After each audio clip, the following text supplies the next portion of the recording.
All right, welcome to chapter 3 in the book. Now we're starting to get into philosophy. So, if before we get started, let's take a quick second to kind of review for a second the three pieces. There's the metaphysical, which is again, what is real, what is if there's a God, who created us, why we're here, that sort of a thing.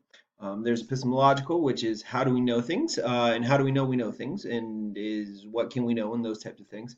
And then the final one is the value theory. And we're going to be talking about value theory and, again, what's beautiful, what's moral, those types of things. So, typically, when we start this chapter 3 lecture, we're going to start with this prayer from Thomas Aquinas because it's going to start talking about a lot of the things that we're going to be munching on today in class. I'm actually going to give you about 3 seconds to pause, read it over yourself, and then you can kind of we'll debrief it at the end. So I'll just kind of give you 3 seconds here to pause.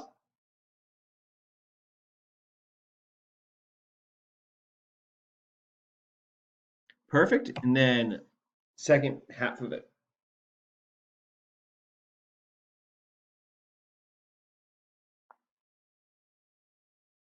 All right. And you see it that you get a lot of what we're trying to talk about here. One, this is a prayer about God, obviously, but and so we know that his metaphysical belief is that there is a God and that God creates all the truth. You are true and true man and live forever and ever. Help me interpret, get ready to speak, know the truths, instruct my speech, those types of things. And so what we're starting to see here is the actual philosophy coming out of Thomas Aquinas. And Thomas Aquinas started the Neo-Scholasticism piece of things, which we'll touch on a little bit later. But so we call you the true font of wisdom, the noble origin of all things. Again, that's metaphysical right there. The twofold beam of your light being the warmth to dispel ignorance and sin. Again, to dispel ignorance and sin, which means that only through God can we know things. That's epistemological. And then when we start to say, you have so beautifully set out your plans into the universe, elegant tongues of children, instruct my speech and what's gracious, keep me to understand, quick to learn, always remember, and be delicate to be interpreted speak. Again, that's all going into those pieces of things. And it's almost starting to get into almost that value theory as well. So that way we can really start getting into kind of the pieces things.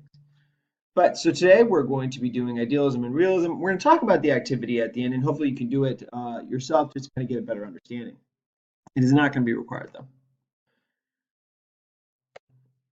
So, idealism. Our main contributors are Plato, Kant, Berkeley, and Hegel. But idealism is exactly what it is. It says in the name. It's about ideas.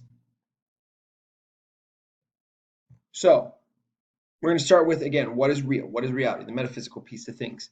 Only the mind and its ideas are real. So this is Plato. So remember, this is Plato. We're just getting into these pieces where we're starting to think about what is real. And what Plato's ideas was our senses lie to us. And so only our thoughts and the way that our brain and our ideas and our brain work, that's the only thing that's real. So the mind and ideas are greater than the physical and the matter.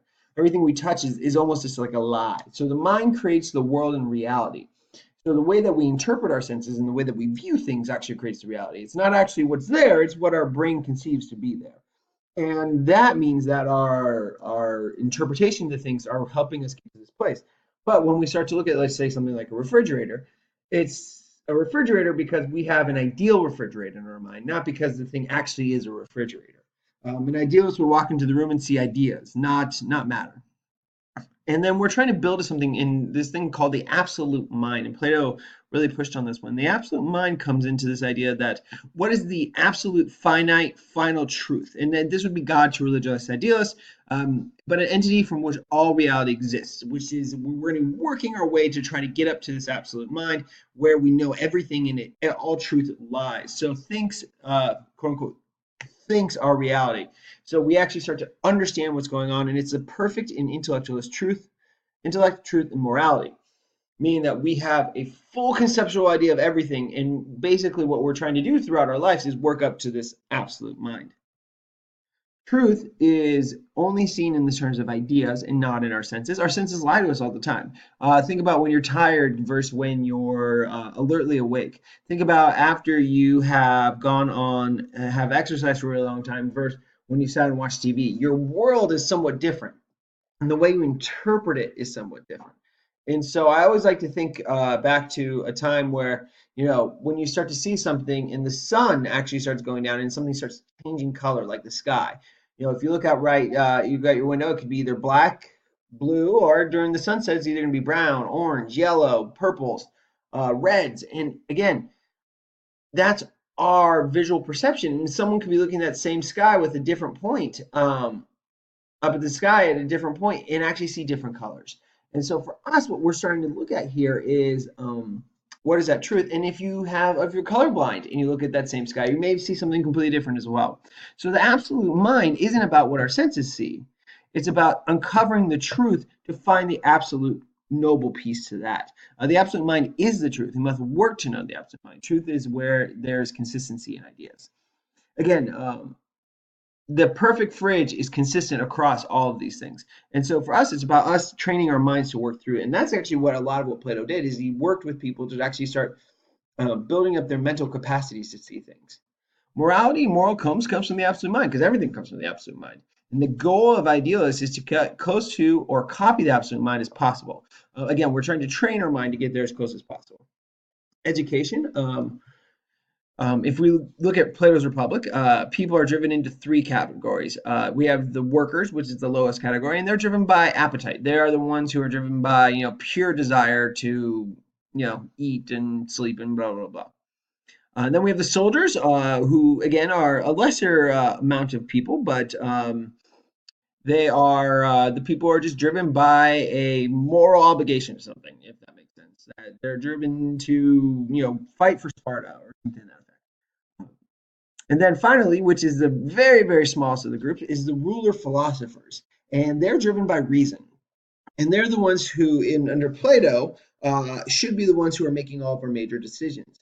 Now, the only way that you are able to become one of these is to be able to train your mind and do all those things. And those typically come with wealth. And the only people who were able to access schooling and those types of things, which we'll get back to in the history of education later, are the people who are wealthy enough to get there. So when we're starting to look at that, the rulers and the philosophers start to come into the wealthy as well. So it's a bit of a classism.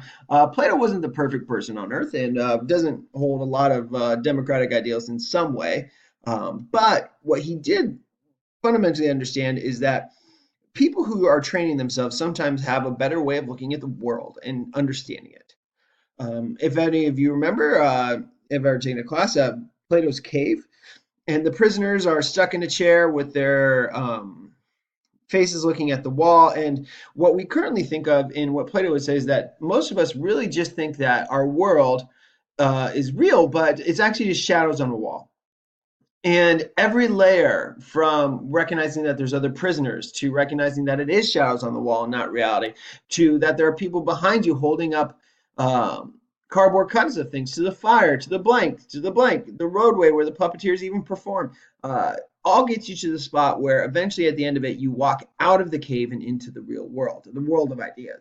And that's what we're trying to train our brain to. But there's different layers and modules to the whole thing. So in idealism, the teacher is the model for the student. Subjects and curriculum should be taught to guide us to develop those strengths. Teaching methods and discussions less heavily by the teacher. Schools are designed to give time to think without students, and schools are preserve heritage and knowledge of the past. This goes back to a classical piece of education. Because these ideas never change, neither should the content that we should be teaching. What would an idealist say about the following? PE, vocational schools, electives, study hall. Again, PE, probably not such a big fan. Vocational schools, again, not such a big fan unless you're in that lower class, but really you're trying to train the mind, not train you to do things in the physical world. Electives, depending on what the elective is, but as long as it had something to do with training the mind, that would have been a very positive for them. And then study hall would have been ideal because you'd be able to have time to sit, read, contemplate, which was huge. So now we're going to move on. Plato, his successor was Aristotle, and then John Locke as well. And really, the realism piece is about the real. Matters exist whether or not we think or see it. To understand the universe and to study it is what we're really doing. That what is around us is actually real and has truth to it. So natural law is seen in the physical world. And that what our job is to understand our physical world, to understand what is true and real, and that everything around us is actually teaching us about the higher truth, the natural way of the things to be done. And that reality can be classified, and the more classification we bring in, the more times that we can prove the classifications, that the more we get closer to the truth.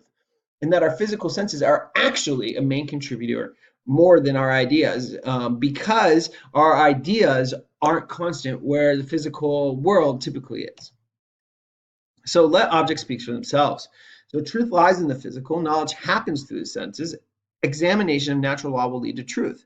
We are born as blank slates, says John Locke, but we got to keep working up through these experiential learnings to understand how the world works. And as a teacher, it's your job to actually set up those experiences in a way that they're going to be learning to those specific truths. We'll get to some more progressive ideas later where everyone's creating their own truth, but this is where there is a specific truth and the teacher's letting you experience your way up to those specific truths. So examining nature will lead you to your morality, and copying nature, or what is natural, is not only real but is moral, and that we're really just actually a part of this universe. Students observe and make conclusions that are guided by the teacher. The teacher, being a better observer and has uncovered morality, teaches natural law and how to uncover it. Teacher method is heavy on the sensory ideas. Curriculum is based on what can be measured, and schools are places to observe and discover nature. So what would you say about the following? Libraries. Again, that's a way about reading it, but it isn't a way about observing and experiencing it. Labs, huge on labs because we're really experiencing what's going on. Field trips, again, another big one, the experiencing. In study hall, not as much because we're not experiencing. So just to kind of finish this quick chapter summary up, think about if you were going to pick either realism or idealism and try to come up with a school for this. Just take 5 minutes and jot something down in a notebook and really try to come up with what your school would look like, what are the goals, what is the curriculum, what's the student responsibilities, and really try to flesh something out. So I just want you to take 5 minutes and come back to it.